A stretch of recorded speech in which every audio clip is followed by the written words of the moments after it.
Buenos días, tengan todas y todos quienes nos acompañan el día de hoy durante esta transmisión en vivo por el Facebook Live del perfil Portal de la Investigación de la Vicerrectoría de Investigación de la Universidad de Costa Rica, así como quienes posteriormente nos verán en diferido. Para la Oficina de Asuntos Internacionales y Cooperación Externa, es un honor ser organizadores de la actividad que tendremos el día de hoy y que ha sido llamada Creando Conocimiento Marca UCR en el exterior, a celebrarse en el marco del Mes de la Ciencia que impulsa nuestra universidad. El día de hoy para nosotros pues es un placer tenerles en esta actividad y bajo la modalidad de conversatorio compartiremos las experiencias de investigación de dos personas jóvenes académicas del área de la ingeniería, quienes se encuentran realizando un postdoctorado en Inglaterra y cuyos trabajos son claros ejemplos de la práctica de la diáspora costarricense, quienes con sus aportes incentivan la creación de conocimiento en sus áreas académicas. Para introducirnos al tema y brindar unas palabras de bienvenida a este conversatorio, me permito darle la palabra a la doctora Diana Senior Angulo, directora de la Oficina de Asuntos Internacionales y Cooperación Externa. Bienvenida, Diana. Muchas gracias, Alejandro, y muy buenos días. Nada más quiero dar las bienvenidas a este conversatorio en el marco del Mes de la Ciencia, coorganizado junto a la Vicerrectoría de Investigación y al que hemos denominado Creando Conocimiento Marca UCR en el exterior. Desde la Oficina de Asuntos Internacionales y Cooperación Externa saludamos a las autoridades universitarias, personas miembros de la comunidad universitaria, comunidad científica nacional e internacional, público en general que nos acompaña y muy especialmente a nuestra diáspora UCR. El proceso de internacionalización implica considerar el desarrollo académico, así como la circulación de personas especializadas enrumbadas hacia la creación y encuentro de las oportunidades científicas y académicas, pero también de las oportunidades sociales, políticas, económicas y culturales. La internacionalización no es solo un proceso inevitablemente impulsado por la globalización, sino una oportunidad para lograr las metas asociadas al mejoramiento de la calidad en la educación superior. Precisamente el contexto actual demanda a las universidades integrar elementos de suma importancia para la sociedad de conocimiento en términos de formación y profesionalización. Por ello, la educación nos acerca de manera más gradual a ese proceso de construcción que dentro de la generación de conocimiento implica una serie de escenarios dentro de las competencias investigativas insertas en la amplia gama de disciplinas existentes dentro del quehacer académico. En ese sentido, la figura del postdoctorado es una manera de potenciar la ciencia, la tecnología y la innovación como motores para un desarrollo mucho más sostenible e inclusivo. El alto perfil académico de nuestras personas científicas costarricenses residentes en el extranjero constituye un elemento de valor estratégico al que se le debe seguir apostando.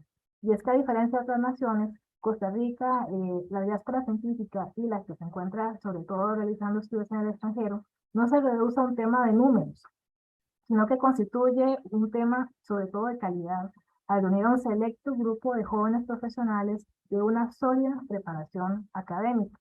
Lo anterior se confirma a través de los datos emanados del Programa Estado de la Nación, donde, por ejemplo, a partir de un estudio realizado en el 2020, el 40% de quienes se encuentran en el extranjero y en más de 40 países tienen 35 años o menos, de los cuales el 80% cuenta con una formación a nivel de posgrado. Sin duda, se debe procurar la vinculación de las contribuciones postdoctorales de todas las maneras posibles, ya que la diáspora científica costarricense puede a su vez crear oportunidades de cooperación con el fin de incidir en la ciencia, la tecnología y la educación para el mejoramiento socioeconómico de nuestro país. En breve tendremos algunos ejemplos de estas posibilidades en la experiencia de las personas invitadas el día de hoy y les agradecemos por contribuir a generar esos puentes entre Costa Rica y el mundo. Muchas gracias.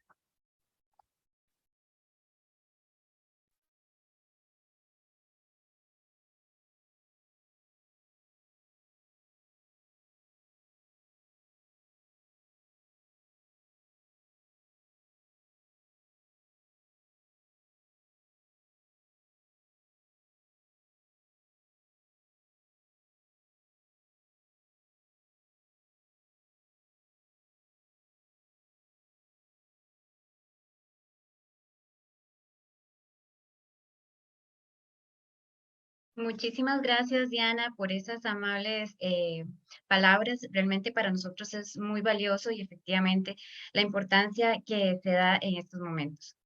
Bueno, les comento que la internacionalización de la ciencia es un tema vital para quienes piensan en el desarrollo científico y tecnológico en las diferentes regiones del mundo. Las colaboraciones científicas pueden producirse entre países, instituciones académicas y entre pares de investigadores. Generalmente, estas colaboraciones están estimuladas por políticas de promoción de la investigación mediante la financiación y tienen como punta de lanza la cooperación internacional, así como la oferta de becas a personas investigadoras para prácticas en el exterior. Los retos complejos que enfrentamos en la actualidad no pueden resolverse solos y requieren de la participación de los distintos saberes para procrear nuevos conocimientos, aquel que pueda brindar nuevas oportunidades para un mejor futuro. Para ello, la ciencia necesita ser más transfronteriza, accesible e inclusiva, al mismo tiempo que multi y transdisciplinaria. El aprovechamiento compartido de los resultados y evidencias científicas es un formidable acelerador de la investigación y es aquí donde las estrategias de la internacionalización plantean una ventaja de oportunidades. Precisamente, las colaboraciones entre pares pueden convertirse en un puente para la ejecución de proyectos y actividades entre los países de origen de las comunidades científicas y el país receptor, siendo un vehículo para facilitar el intercambio y transferencia de conocimiento y tecnología. Lo dicho también permite hacer alusión a temas como las redes científicas y de la diáspora, los cuales se han convertido en un recurso de interés para Costa Rica y por supuesto para otros países en desarrollo de la región. Por ejemplo, pues pueden generar conexiones importantes con actores académicos y científicos, pero también con diversos sectores productivos o incluso entidades de gobierno, para impulsar acciones dirigidas a responder a desafíos globales, atender las necesidades de un país o fortalecer relaciones transfronterizas. Una vez que hemos introducido el tema, me permito presentar a Caterina Elizondo Lushi, quien es licenciada en periodismo por la Universidad de Costa Rica y especialista en comunicación de la ciencia y la tecnología por la Universidad de Oviedo y la Organización de Estados Iberoamericanos. También es egresada de la maestría en diplomacia por la Academia Diplomática Manuel María de Peralta y la Universidad de Costa Rica. Y desde un tiempo atrás se ha venido especializando en el área de diplomacia científica. Durante esta actividad, Caterina tendrá el rol de intercambiar de manera directa con las personas invitadas del día de hoy, de quienes esperamos conocer sobre su trabajo, su experiencia académica, profesional y personal. Adelante, Caterina. Muchísimas gracias, Carol, y bienvenidos y bienvenidas a esta actividad en el marco del Mes de la Ciencia, que en efecto nos convoca pues a promover la cultura científica. Sin más preámbulo, me permito presentarles a las personas que nos acompañarán en este conversatorio. Se trata del doctor Juan Manuel Arteaga Sáenz y la doctora Natalie Flores Díaz. Entonces, me permito leer una corta biografía de cada uno de ellos para que los puedan conocer. El doctor Juan Manuel Arteaga Sáenz recibió los títulos de bachillerato y licenciatura en Ingeniería Eléctrica en la Universidad de Costa Rica en el año 2008 y 2010 respectivamente. Además, el título de maestría en micro y nanoelectrónica en la Universidad Autónoma de Barcelona, España, en el año 2011, y el título de doctorado en Ingeniería Eléctrica y Electrónica en el Imperial College London en el Reino Unido en el 2020. Su investigación doctoral se centró en la integración de sistemas de transferencia de energía inalámbrica mediante inducción en alta frecuencia para aplicaciones reales. Sus intereses académicos incluyen la electrónica de potencia, convertidores resonantes de alta frecuencia y la transferencia de potencia inalámbrica. El doctor Arteaga Sáenz ha recibido el premio al segundo mejor artículo del año en la revista IEE Transactions on Power Electronics, el premio Errol Cadwallader Davis por la mejor tesis de doctorado en Ingeniería Eléctrica de Imperial College London en el periodo 2018-2019 y además 3 premios por artículos y presentaciones en conferencias de IEE. Por otra parte, la doctora Flores Díaz recibió el título de Ingeniera Química en el 2014 y la maestría académica en Química en el 2017, ambos en la Universidad de Costa Rica. Recibió además el título de doctorado en Química, Ingeniería Química en el 2021 de la Escuela Politécnica Federal de Lausanne en Suiza. Su investigación en el Laboratorio de Ciencia Fotomolecular con el profesor Anders Hagfeldt se centró en el estudio de ingeniería interfacial en celdas solares sensibilizadas con tintes, también conocidas como DSCs, modificando las características superficiales de los componentes principales de estas celdas para disminuir la recombinación de cargas y aumentar la eficiencia de las mismas. Importante mencionar que en el 2021 obtuvo la prestigiosa beca Marie Sklodowska-Curie Actions Individual Fellowship de la Comisión Europea para financiar el proyecto denominado FOTALA, que pretende desarrollar fotocapacitadores para aplicaciones de iluminación en espacios interiores. Así que me permito darle la palabra al doctor Juan Manuel Arteaga para que pueda hacer una breve presentación de su investigación más reciente. Adelante, Juan Manuel, gracias. Hola, bueno, muchas gracias. Sí, voy a poner un par de slides para empezar el conversatorio. Creo que está bien ahí, sí. Bueno, pues nada más iniciar con agradecerle a todas las personas involucradas en esta conversación. Me parece una iniciativa súper bonita que se abra un espacio para nosotros, no solo los que, digamos, hicimos un doctorado, haciendo doctorado, sino los que ahora estamos haciendo un postdoc, de poder hablar un poco con pues, el público en general y contarles un poquillo más de en qué consiste hacer un postdoctorado, porque es algo que si muy poca gente, digamos, lleva o llega a hacer un doctorado, pues menos gente todavía llega a hacer un postdoc. Entonces es algo pues que no está, que no es tan común y podemos hablar un poquillo de eso. Yo voy a hablar un poquillo de lo que estoy haciendo acá en Imperial, y es transferencia de potencia inalámbrica. La universidad en la que estoy, Imperial College London, aquí hice el doctorado también.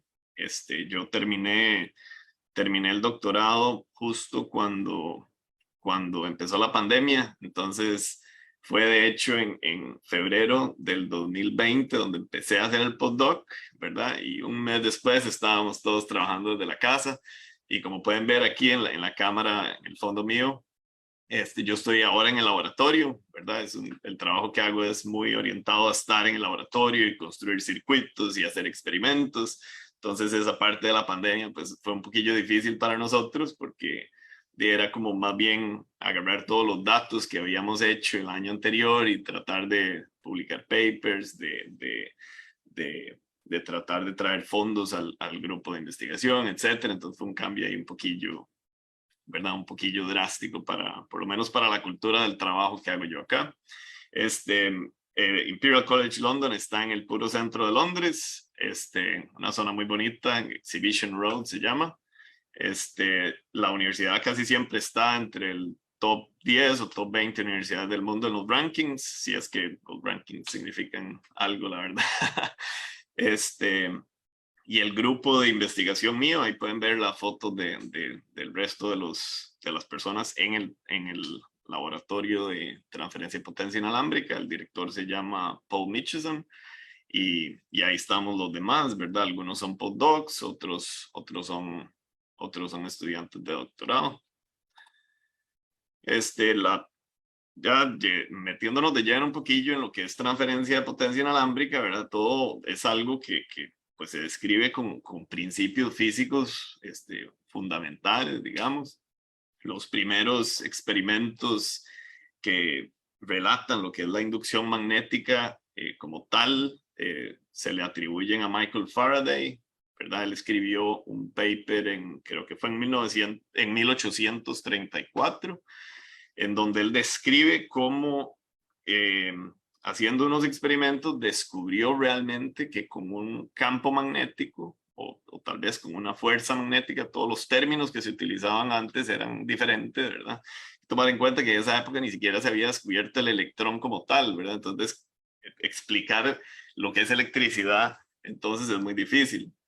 Pero lo que él descubrió principalmente es que al conectar una batería a una bobina, ¿verdad? Una segunda bobina no recibe nada, porque una batería genera corriente directa. Pero a la hora de encender y apagar, él veía en un galvanómetro, que es un dispositivo para medir corriente eléctrica, cómo la aguja se movía. Entonces él concluyó o logró descifrar que en realidad es el cambio en corriente eléctrica lo que genera una inducción magnética, digamos, en una segunda bobina.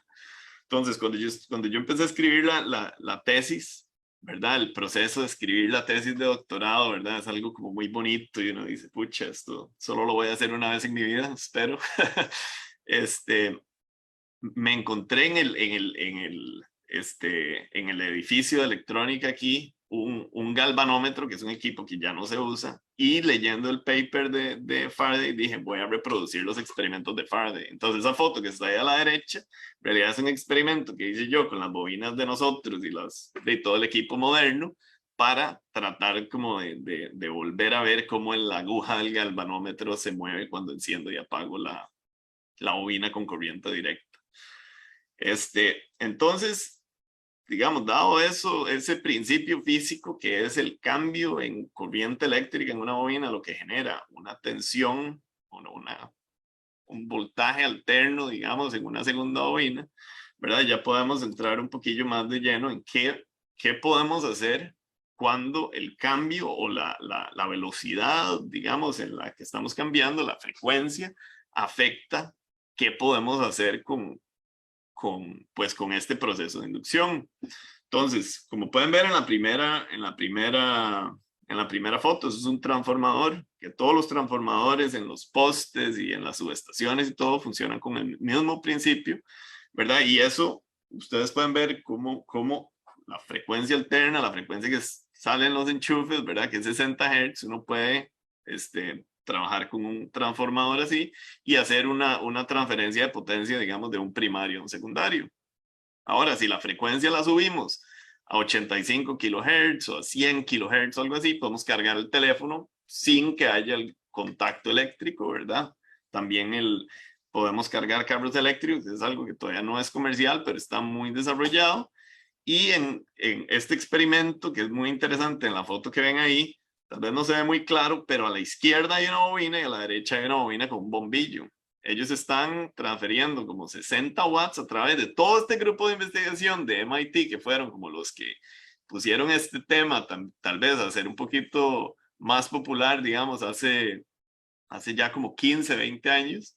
Es una excelente foto donde se demuestra a alta frecuencia cuáles son las posibilidades en realidad de transferir potencia, ¿verdad? Esos son 10 megahertz o 10 millones de hertz, ¿verdad? En comparación con los 60 hertz que tenemos en el enchufe. Entonces, lo que nosotros hacemos es basarnos en este principio de utilizar frecuencias altísimas para generar transferencia de potencia inalámbrica con distancias relativamente grandes. El principio físico es exactamente igual que el del transformador, pero trabajar a estas frecuencias podemos hacer un montón de cosas vacilonas, como aquí está una foto de uno de los digamos, el primer setup en el laboratorio que se hizo para empezar a demostrar la tecnología ya pensando en aplicaciones reales. Y aquí hay una foto, digamos, de experimentos donde hemos introducido circuitos y un montón de cosas para utilizar este principio en función de aplicaciones reales. Entonces, esta creo que ya es mi última filmina, sí. Y con eso los dejo para que iniciemos la conversación después de la introducción de Natalie. Muchísimas gracias a Juan Manuel y le cedo la palabra a la doctora Natalie Flores para que también nos pueda compartir su pantalla y una breve presentación de su investigación. Muchas gracias, Caterina. Voy a presentar aquí, voy a poner aquí la presentación.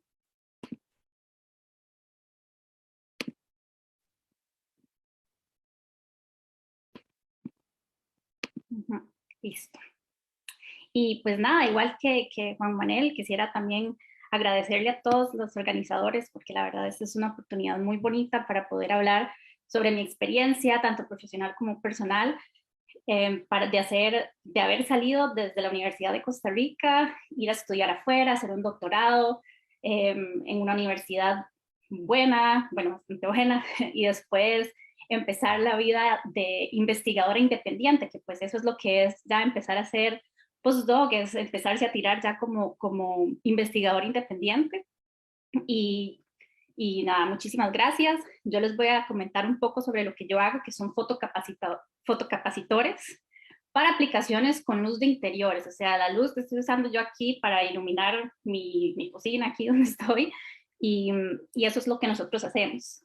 Yo quería, a mí me parece muy importante siempre mencionar, porque también estoy muy orgullosa de eso, es que yo fui básicamente creada en la UCR. Yo empecé a hacer investigación cuando estaba haciendo la licenciatura en Ingeniería Química con la profesora Cindy Torres, y por eso fue que me acerqué al CELEC. Con eso empecé a hacer investigación en las celdas solares sensibilizadas con tintes, y después hice mi maestría en química con el doctor Leslie Pineda en el grupo Nanofem. Y así fue como yo empecé a hacer investigación. De la maestría también saqué mi primer paper, y así fue como decidí que sí, que quería hacer un doctorado y quería seguir en la vida académica, que como dijo Juan Manuel, pues no es algo tan común. Y bueno, después me fui para Suiza en uno de los grupos pioneros en este tema, que son las celdas solares sensibilizadas, o bueno, también otro tipo de celdas que ahora les llamamos de tercera generación. Y también fue una experiencia increíblemente buena.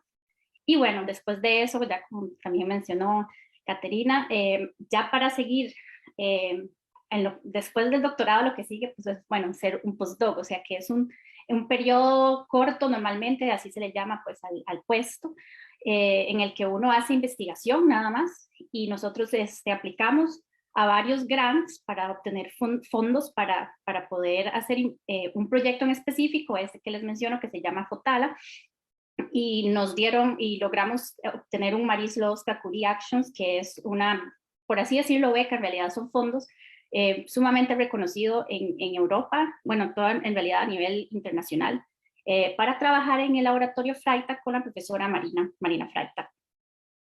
Y bueno, para decirles un poco lo que nosotros hacemos, nosotros hacemos celdas solares sensibilizadas, que en realidad es un dispositivo, bueno, aquí tengo uno pequeño, como este que tengo aquí. Es un dispositivo que es capaz de absorber la luz, que puede ser luz del sol o de cualquier tipo de lámpara, por ejemplo, como esta que tengo aquí en la sala, y la va a transformar de nuevo en energía, en este caso en energía, en electricidad. Y esto es lo que estaba haciendo todo este tiempo. Este tipo de celdas, desde la parte de vista química se pueden, y también física, bueno, se pueden cambiar demasiadas cosas porque tienen muchos componentes. Por ejemplo, como pueden ver aquí, tiene un electrodo de un lado, otro electrodo de otro lado, además utiliza tintes. Entonces, desde la parte de vista química se pueden sintetizar nuevos tintes, se pueden sintetizar nuevos componentes redox, que es lo que se utiliza como electrolito en el medio para regenerar las cargas eléctricas. Así que es lo que he estado haciendo todo este tiempo, pero nosotros queríamos llevar esto al siguiente paso. Y para ello nos empezamos a enfocar en lo que son los supercapacitores, que es, por así decirlo, como una batería, porque lo que hace es almacenar cargas. En este tipo también puede tener 2 electrodos de muchos materiales, y lo que pasa es que es como un capacitor. Va a poder, mediante la separación de las cargas, voy a poder almacenar energía. Entonces, en este proyecto nuevo que nosotros tenemos, lo que queremos hacer es tener un dispositivo que sea una celda solar o una celda fotovoltaica que transforma la energía de la luz en electricidad, y además la va a almacenar. Entonces, por eso se llama fotocapacitor, porque puede transformar la luz y además también almacenarla. ¿Y por qué para nosotros esto es tan importante? Es porque nosotros queremos tener un uso sostenible de energía. Hoy en día tenemos algo que se conoce como el Internet de las Cosas, IoT, the Internet of Things, y simplemente son muchos tipos de sensores, de actuadores que controlan muchísimas cosas a nivel mundial, ¿verdad? Y en estas fechas tenemos billones de dispositivos y como todo el mundo se está yendo hacia la automatización para además también poder de otra forma disminuir el uso de energía, pues estos dispositivos van a aumentar pues de forma exponencial en los próximos años. Y todos estos sensores además necesitan baterías, normalmente baterías de litio, que son muy difíciles de poder reciclar. Entonces lo que nosotros queremos es que nuestro nuevo dispositivo completo, el Fotala o el fotocapacitor, sea el que venga a reemplazar las baterías para poder tener todo un sistema de uso sostenible de la energía, también con el uso de neuronas artificiales, machine learning, y pues esto es lo que nosotros estamos haciendo con este proyecto que está siendo por el que obtuvimos los fondos de parte de la Comisión Europea. Y esta es mi última slide también.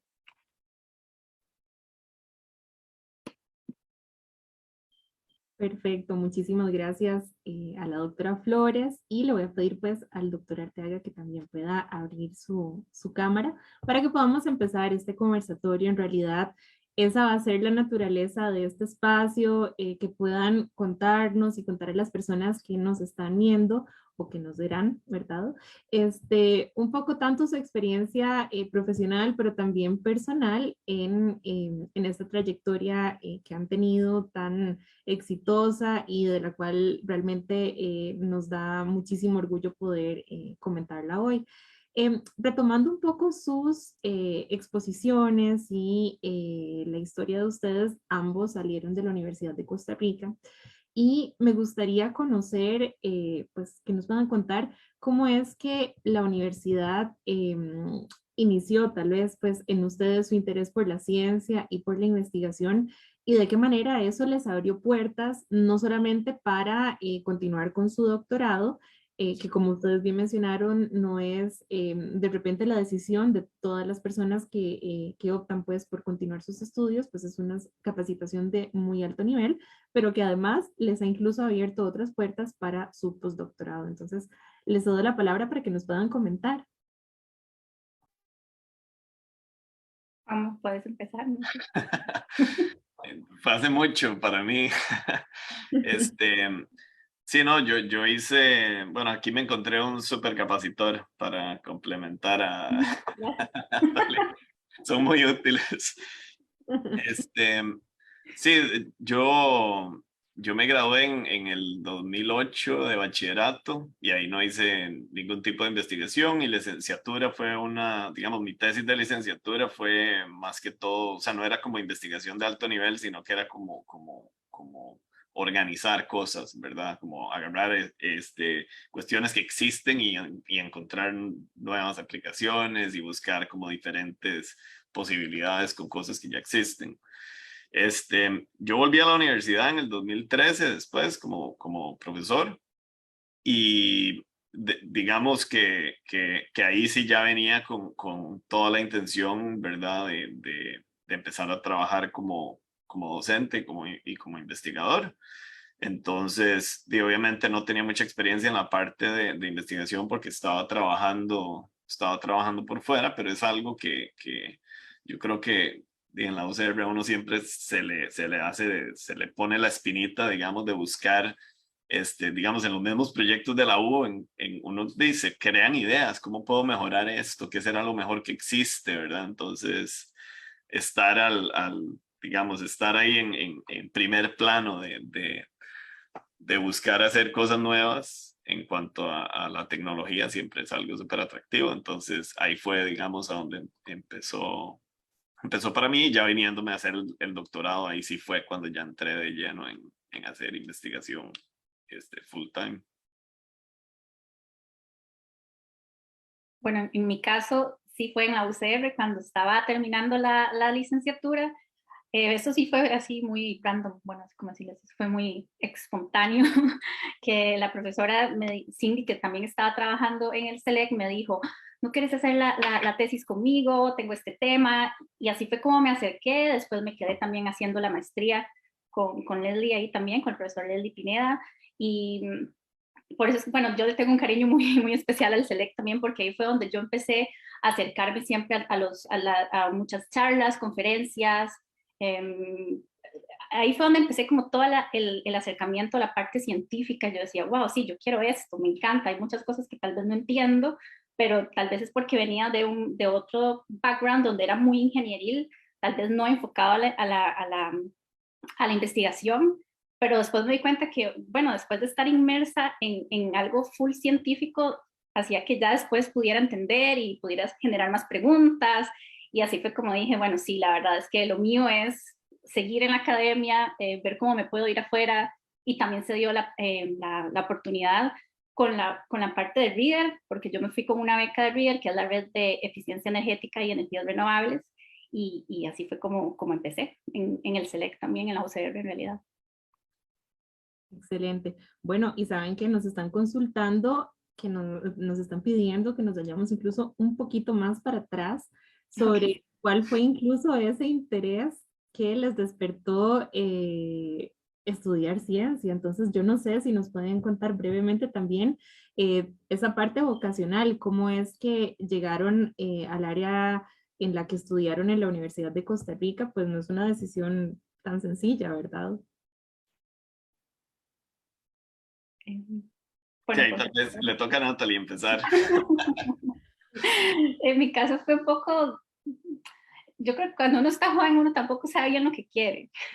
Yo siempre supe que quería hacer algo relacionado con ciencia porque desde que estaba en el colegio siempre iba relacionado como con esas áreas. Pero quería ser doctora médica, quería estudiar medicina.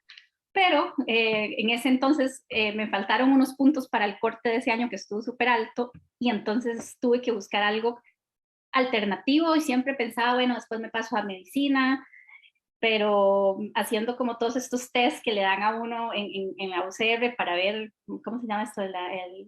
Orientación vocacional. Orientación vocacional, sí.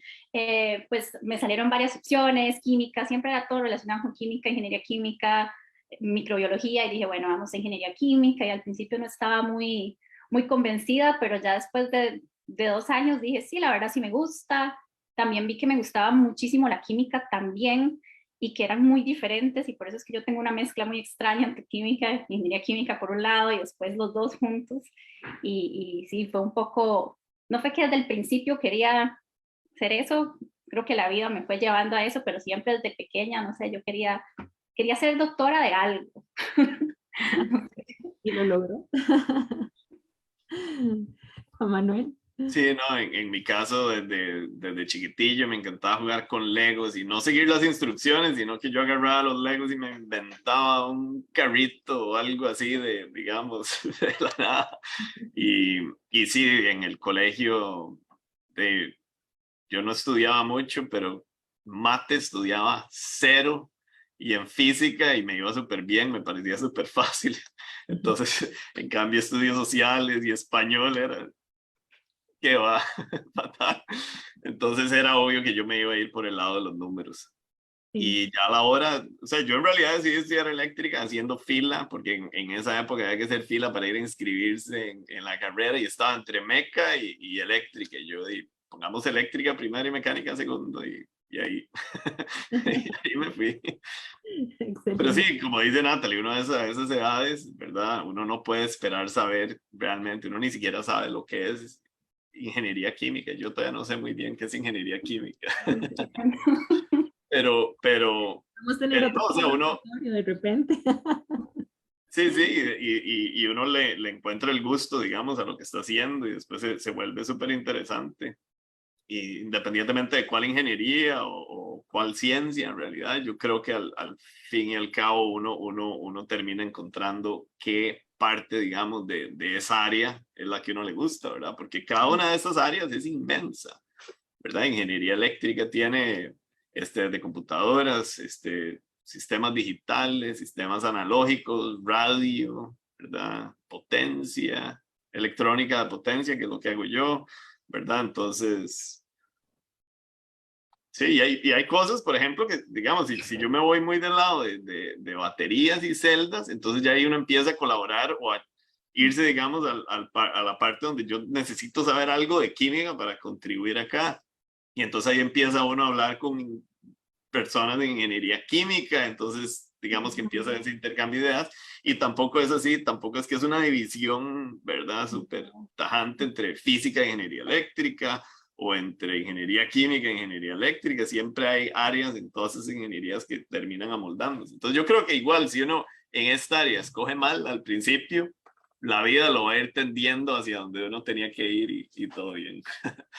Bueno, eso me lleva a mi siguiente consulta y es que, bueno, tras bambalinas habíamos conversado nosotros que no, el concepto de lo que significa hacer un postdoctorado no, a veces no está tan claro, ¿verdad? Porque se concibe como si fuera un grado académico más, está el grado, el posgrado con una maestría, con un doctorado y dicen, bueno, ¿y cuándo va a sacar el postdoctorado? Bueno, entonces me gustaría que de repente nos pudieran contar cómo dirían ustedes que la formación de la universidad les permitió estar a la altura para aplicar a las universidades donde ustedes cursaron su postdoctorado, su doctorado, perdón, y que nos puedan contar en qué consiste pues la experiencia de ser una persona que está llevando a cabo un postdoctorado, para que puedan contar pues este proceso, como esta línea del tiempo y nos puedan aclarar esas diferencias. Vamos a empezar entonces por Juan Manuel. Me toca a mí.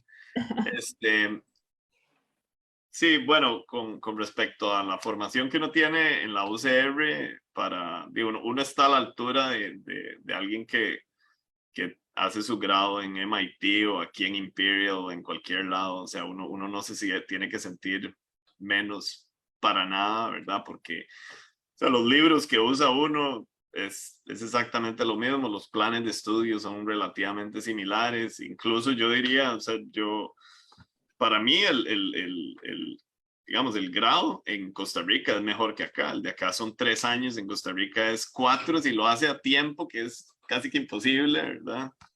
Entonces, aquí, por ejemplo, no hay, esta es una universidad meramente técnica y no hay humanidades, por ejemplo, no están nada de esa parte que yo pienso, ¿verdad? Esa ya es opinión, que es una parte fundamental, digamos, de tener un grado universitario, ¿verdad? Entonces, en ese sentido, yo creo que uno con formación de la UCR está listo para, saliendo de la U, para hacer una maestría o un doctorado en la universidad que quiera.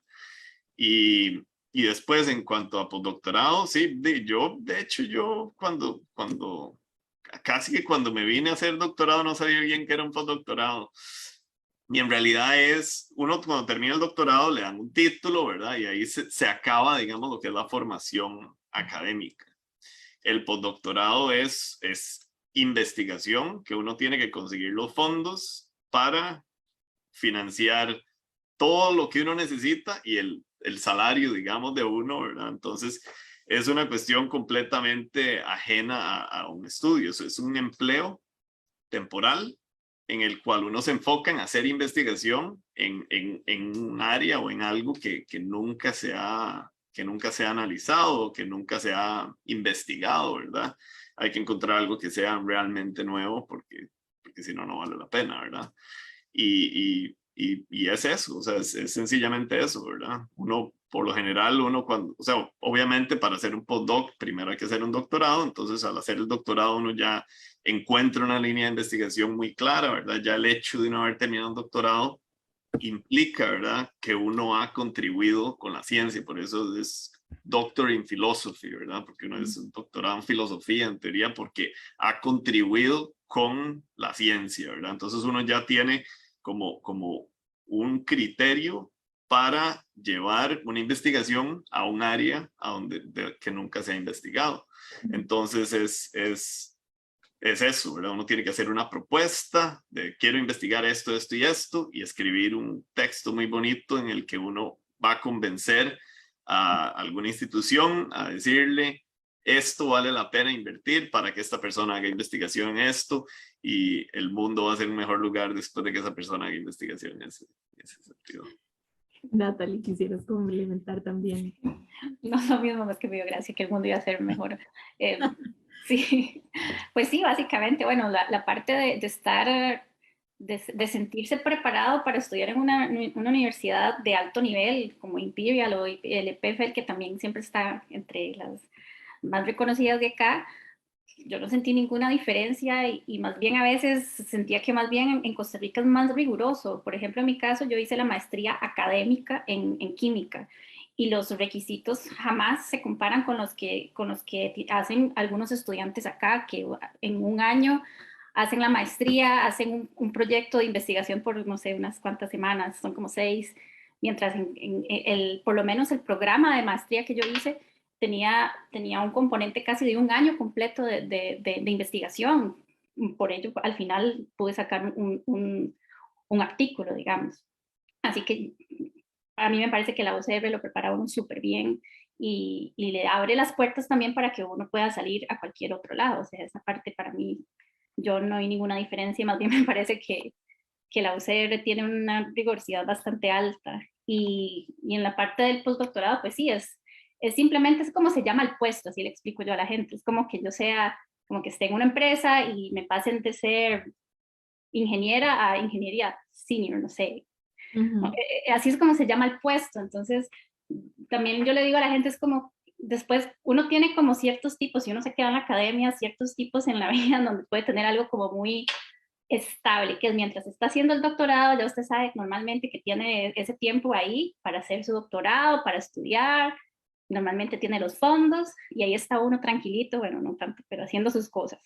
Y hay un gap ahí, hay un espacio en el que no es tan estable porque hay que empezar a buscar de dónde salen los fondos, cómo me consigo o un puesto que me contrate, por ejemplo, algún profesor, profesora que tenga los fondos para decir, ok, voy a abrir esta plaza, por así decirlo, por 2 años.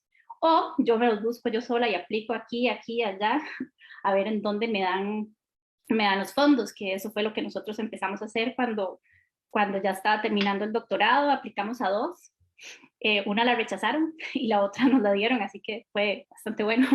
Y sí, normalmente cuando uno aplica, uno tiene que hacer una propuesta que en realidad no es algo largo, son cortas, pueden ser como unas 10 páginas, de donde eso, la parte científica son como 3, es muy corto y eso también hace que sea difícil porque uno tiene que decir como muy conciso, muy bien, porque lo que yo estoy haciendo es nuevo, va a hacer como wow, va a ser el boom y va a generar no solo más conocimiento, sino que va a cambiar algo en el mundo. Por eso me dio gracia cuando el mundo iba a ser mejor. Básicamente hay que decir eso, pero también normalmente toman en cuenta qué me trae bueno a mí como en mi parte de desarrollo profesional, por qué soy yo la indicada o indicado para ese proyecto, por qué ir a tal universidad con tal profesor es lo indicado y qué ganan ellos de mí, qué gano yo de ellos. Ellos toman todo eso en cuenta para darle la nota a esa propuesta y al final decir, ok, bueno, esto en global, tanto como la parte científica, tanto la parte de excelencia, más la parte de desarrollo de persona y de colaboración entre ambos, institución y postdoc o aplicante, es sólida. Entonces, por eso le vamos a dar la plata para que haga sus estudios por 2 o 3 años, en la mayoría de los casos. Así que normalmente así es como funciona. Y tengo entendido que además este nivel superior de investigación, ¿verdad? Que es tener este puesto como postdoctorante en alguna universidad, puede ser también un requisito de algunas universidades, por ejemplo, para contratarlos como docentes. Pienso que tal vez no sé, me parece que lo había conversado con Natalie en algún momento, ¿verdad? Que incluso se pueden hacer varios postdoctorados en otras universidades también y que eso puede sumar también al currículum para que sea tomado en cuenta. Entonces, creo que al final también le puede dar más credibilidad y prestigio a la persona en la especialización en la que está haciendo. Pero bueno, eso es algo muy, muy particular y creo que de esta experiencia también de estudios postdoctorales, también surgen muchas experiencias a nivel personal, a nivel cultural, que tal vez podríamos conversar para las personas que nos están escuchando. Bueno, me parece que vamos con Natalie, ¿verdad? ¿Cuáles son algunos de los retos a nivel cultural o a nivel organizacional que ha enfrentado a lo largo de esta experiencia? Tal vez pueda mencionar cómo se vive trabajar con equipos culturales y multidisciplinarios. Ajá.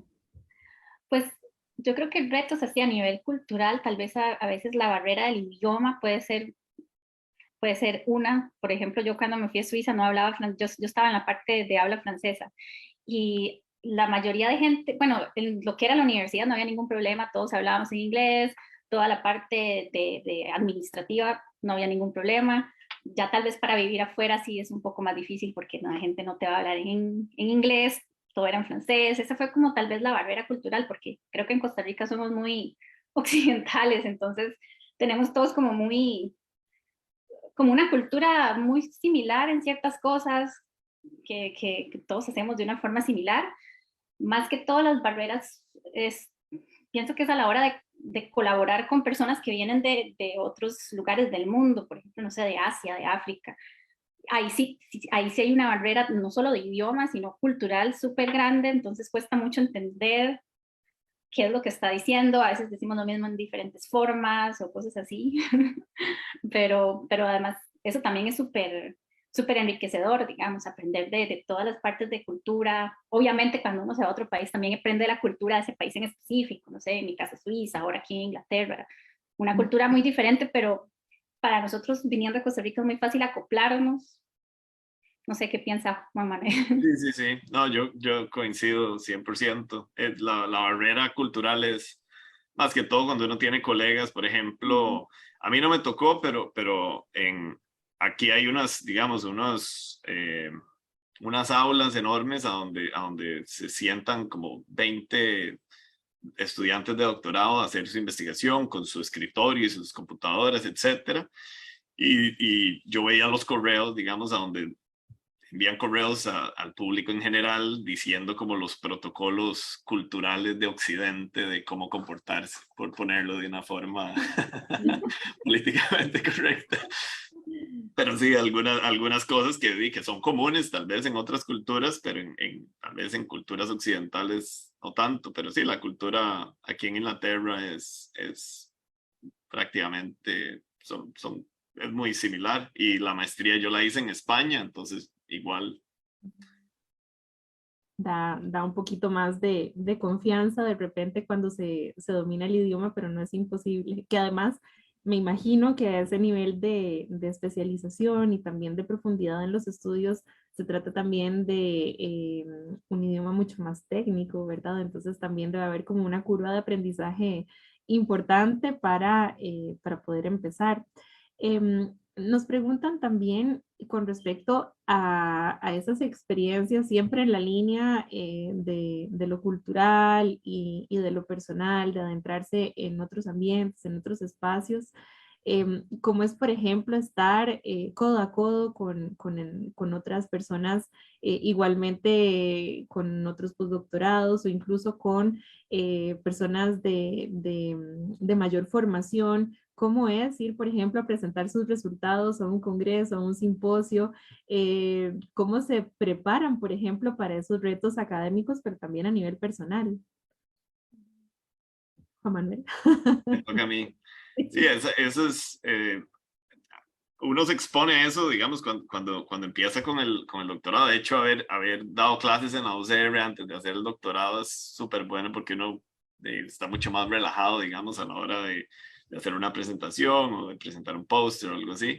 Pero sí, la parte de conferencias, desde que uno hace el doctorado, es una parte súper bonita, digamos, de hacer investigación, porque uno se está exponiendo a presentarle a los expertos, a los mejores del mundo, ¿verdad? En algún tema, algo que nunca nadie ha hecho, ¿verdad? Entonces, obviamente las preguntas que uno le pueden hacer van a ser, la gente va a cuestionar lo que uno está haciendo, entonces uno tiene que estar muy seguro de lo que uno está presentando para tener la confianza de responder cualquier cosa. Sí, yo en mi doctorado tuve la gran ventaja de ir a varias conferencias. De hecho, fui hasta a Nueva Zelanda a presentar, que había una conferencia allá, y es importante para nosotros ir allá porque el grupo de investigación de Nueva Zelanda en transferencia de potencia inalámbrica es enorme. Y ellos en los 90 fueron quienes realmente pusieron en marcha un sistema de estos en industria por primera vez. Entonces estar ahí en la primera vez que presentaba yo en una conferencia con los profesores que prácticamente inventaron todo lo que yo estaba hablando, ¿verdad? Entonces es difícil, pero es súper emocionante, ¿verdad? Entonces, sí, eso es muy bonito estar en una conferencia y uno ve, este carajo escribió un libro de no sé qué, y este otro, aquel artículo que tiene como 20,000 citas, ¿verdad? Y uno puede ir a hablar con ellos, ¿verdad? Porque uno nada más, y ellos a veces le dicen, sí, yo leí su paper de esto y esto, muy interesante, ¿verdad? Entonces, sí, eso es súper bonito. Qué bonito. Natalie. Sí, igual, bueno, también uno se da cuenta que, no sé, uno va a presentar algo. En mi caso es tal vez un poco diferente porque a mí siempre me ha dado como más, tal vez no pena, sino como que soy un poco más recatada, no por eso, sino porque a veces uno, yo creo que eso viene más como desde la experiencia que tiene uno como por ser mujer. Es como, yo hablo de esto muchísimo con mujeres, en todas las compañeras que he tenido en el doctorado, postdoctorado, profesoras, y es como que la sociedad siempre nos ha dicho, es como, bueno, piense bien lo que va a decir, que después van a decir que aquí va allá. Entonces ha sido toda una curva de aprendizaje de decir, no, pero es que yo puedo, yo también puedo hacer lo mismo, y eso cuesta mucho, pero para mí ha sido, especialmente en estos años que he logrado también como formar una red de mujeres que me apoyan mucho, de ver que no, wow, necesito darme mi propio valor. Y yo puedo también ir a hablar no sé, con los profesores así súper buenos cuando voy a las conferencias.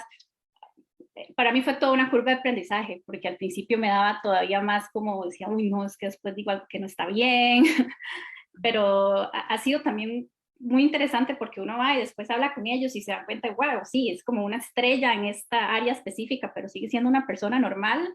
Así que es muy interesante, y sí siento que también la perspectiva desde ser mujer en la ciencia es un poquito diferente, tal vez como ciertas limitaciones más que a veces nos las ponemos nosotras mismas o a veces vienen ya desde la sociedad, pero sí es toda una experiencia muy interesante. Bueno, por lo que me comentan, pareciera que en algún punto uno se puede dar cuenta que a nivel de ciencia todos podríamos estar como pares discutiendo temas realmente científicos. Luego cada uno tendrá su opinión o su escuela de pensamiento, pero en algún punto puede existir en efecto ese espacio para conversar, para dialogar. Y ciertamente, bueno, como comenta Natalie, también hay ciertas brechas y ciertos retos, pero su experiencia y la de muchas mujeres más también dan cuenta de que es posible hacerlo, y sin duda también son modelos a seguir ambos, porque, bueno, evidencian que incluso desde un país que es pequeño en territorio como el nuestro, hay muchísimo talento y es posible tomar un lugar en este escenario mundial en donde se pueda dialogar de ciencia y también brindar aportes muy importantes. Vieran que dentro de las consultas que también queríamos hacerles está el tema de la propiedad intelectual. Me gustaría saber cómo es que se vincula la protección de la propiedad intelectual con la investigación que ustedes realizan, porque ambos han tenido también esta experiencia. Saben que ya no me acuerdo si íbamos por Natalie o por Juan Manuel, entonces, Juan Manuel. bueno, Juan Manuel, adelante si nos puede comentar al respecto. Sí, bueno, es un tema que a mí me parece que es súper, súper interesante, y es algo que digamos que la gente debería poner más atención, y es cuando uno hace ciencia hay diferentes formas de publicar los resultados o de compartir con el resto del mundo lo que uno está haciendo, ¿verdad? Porque de nada sirve que yo esté aquí en el laboratorio haciendo un montón de experimentos si no hay forma de comunicarle esto a los colegas, digamos, que son de esta área o al público en general. Entonces, una de las formas es publicar en revistas, ¿verdad? Y otra que aplica mucho, digamos, a la parte de ingeniería es hacer una patente. Lo valioso de hacer una patente es que yo puedo proteger un invento mío, algo que me inventé, lo patento y después lo puedo publicar. Porque una vez que está patentado, se publica y uno también, además, puede hacer una publicación científica sobre ese mismo tema, ¿verdad? Uno ya una vez que lo patenta, lo puede promover incluso para que se adopte en alguna compañía y que tenga un impacto en el mundo, ¿verdad? O sea, al fin y al cabo, lo que nosotros queremos es hacer investigación para que tenga un impacto en el mundo. La parte de patentes es también interesante porque eso puede crear o llevar a que se crea una empresa para comercializar esa propiedad intelectual que uno generó, ¿verdad? Entonces, si yo estoy en el laboratorio y tengo 5 patentes, después yo puedo pensar en hacer una empresa, ¿verdad? Obviamente con otra gente, para que esa propiedad intelectual se comercialice, ¿verdad? Esos inventos yo los puedo comercializar siendo el experto en ese tema, ¿verdad? Y hacer, digamos, tener algo que es valioso incluso para la universidad. Entonces es algo que tal vez, o sea, que uno empieza a ver más o menos cuando está haciendo doctorado, pero haciendo investigación ya en postdoc es algo que uno tiene mucho más contacto. Por ejemplo, todo lo que estaba hablando Natalie, por ejemplo, si todos los paneles solares tuvieran almacenamiento de energía incorporado, sería una súper maravilla, ¿verdad? Entonces, todas las ideas y todo lo específico que ella está haciendo para que eso se haga realidad, ¿verdad? Ojalá esté patentado y después, ¿verdad? Se haga millonaria Natalie con las patentes.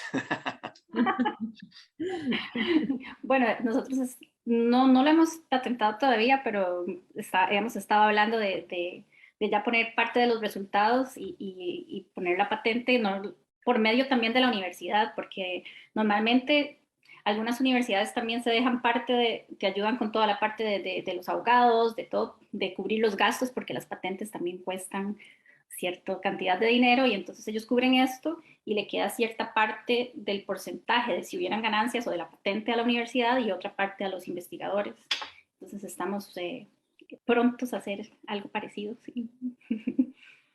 Buenísimo, muchísimas gracias por comentarnos de este aspecto que es bastante importante para nuestra propia universidad. Y vieran que estamos con algunas preguntas del público, de hecho nos han dado una para cada uno, entonces voy a empezar con la de Natalie, que dice, quisiera consultarle a Natalie cómo fue el proceso de solicitar el Marie Curie, el fondo pues, de investigación, para que nos pueda comentar su experiencia. Sí, claro, bueno, eso hay un portal de la Unión, de la Comisión Europea, donde están todos los pasos a seguir, son montones de seguimientos, no sé cómo se dicen, de guidelines, sí, bueno, de todas las cosas que hay que escribir y de todos los requisitos que hay que complementar. Y normalmente hay que sentarse bastante tiempo normalmente a entender qué es lo que ellos le piden. Y yo en mi caso tengo que siempre, a la gente que me dice, yo le digo, yo tuve mucha ayuda. Normalmente uno escribe esto junto con el PI, que es el investigador principal, el principal investigator con el que uno quiere ir a trabajar. En mi caso es mi jefa Marina Freitag, y nosotros escribimos esto muy entre las dos, digamos, ella me decía, ok, podemos trabajar en esto, hagamos esta idea, entonces yo escribía cosas, ella después me decía, no, esto hay que cambiarlo, dejemos esto aquí, yo volví a escribir, ella después lo volví a revisar, fue como tuve mucha ayuda por parte de ella y también tuvimos ayuda de otra colega que ella también ha sido revisora, bueno, revisora, sí, no sé si se dice así, de otras externa, digamos, entonces ella nos dijo, bueno, hay unos tips, entonces se agarra todas las instrucciones, hay que seguirlas al pie de la letra, hay que ponerlos así fáciles de ver para la persona que va a leer la propuesta, porque no son personas expertas en el área. Entonces hay que tratar de hacer algo que sea lo más abierto posible, pero también muy específico, que la persona que lo lea diga, ok, cumple con todos los requisitos que se piden, cumple con todo esto, excelente, excelente, entiendo lo que me dicen, se ve algo que se puede realizar, y bueno, después uno empieza a escribir las propuestas. Normalmente uno ve todas las, entre los requisitos, a uno le explican bien cómo se hace la propuesta, son 10 páginas que tiene que escribir, después uno lo arma, no se puede pasar de 10 páginas, y después de que ya uno pasó por todo el tiempo de escribir la propuesta, de que alguien la lea, siempre, bueno, incluso para escribir artículos también siempre es importante que alguien externo, que no sea yo ni mi PI, lea las propuestas, que nos den feedback, siempre es lo mejor que uno puede hacer. Así que después de todo este tiempo, en nuestro caso lo hicimos un poco a la carrera y aún así fueron un mes completo haciendo solo esto. Normalmente se aconseja que se lleve un par de meses como para hacerlo más tranquilo, o 3, porque si uno quiere que la gente le dé feedback, yo no le puedo mandar el documento hoy para que me lo mande mañana y yo después mandar. Entonces normalmente se hace así, uno escribe la propuesta y después todo es online, después se mete de nuevo ahí y ya uno ya tiene que esperar a ver qué pasa.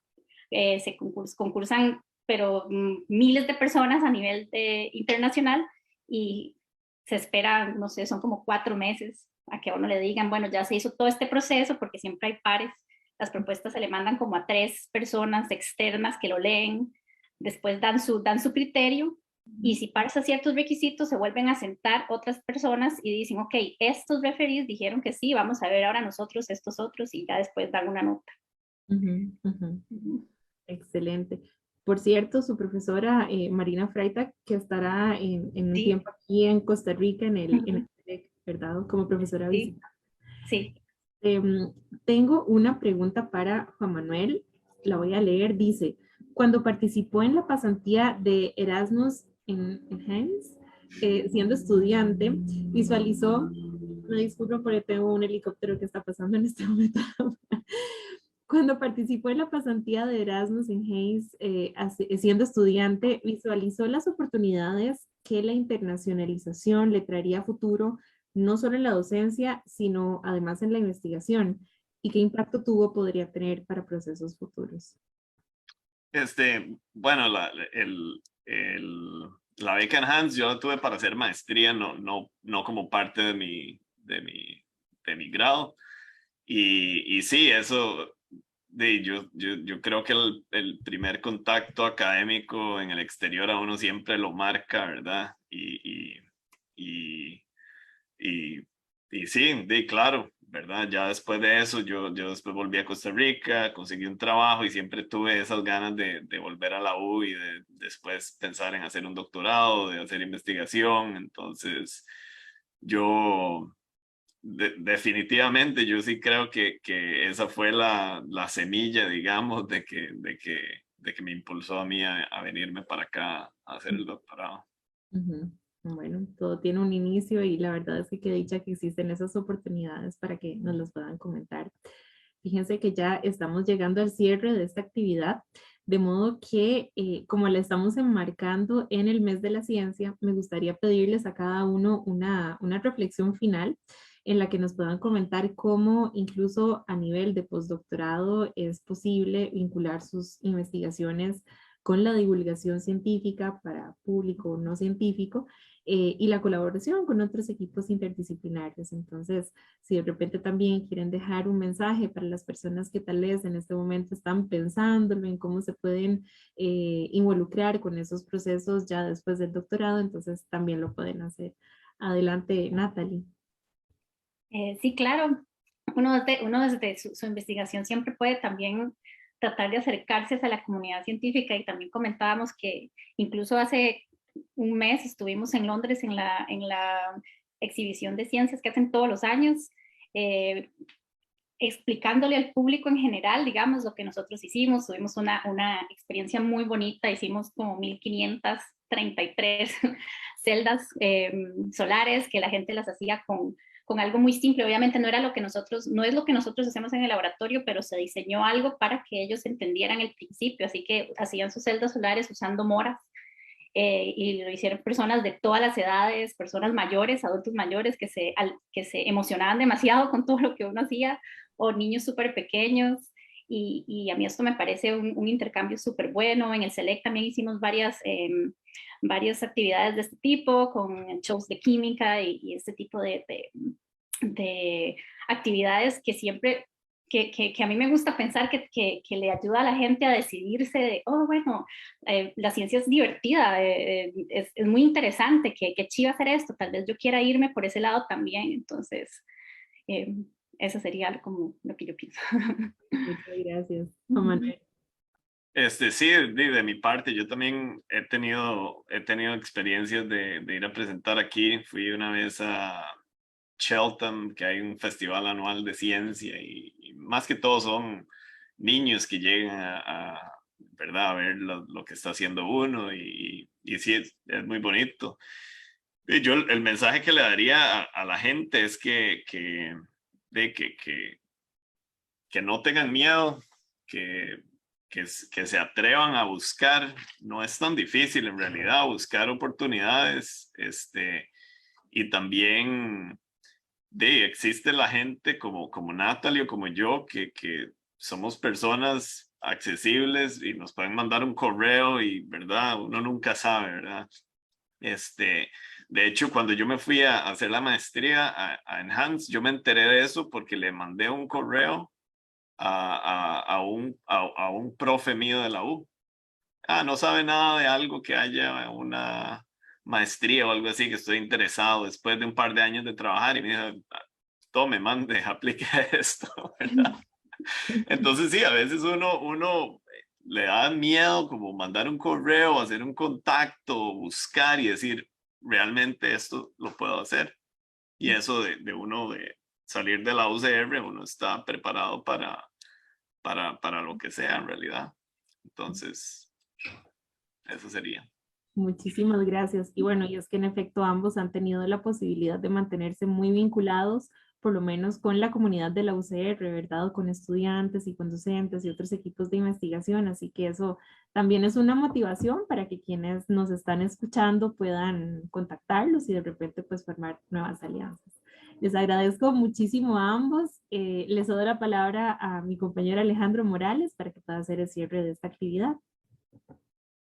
Muchísimas gracias, Caterina. Y sí, en este sentido, pues, no solo agradecerle a Caterina por habernos guiado en este conversatorio, sino también pues, a Natalie y a Juan Manuel por haber compartido este espacio con nosotros ya en horas de la tarde-noche desde Inglaterra.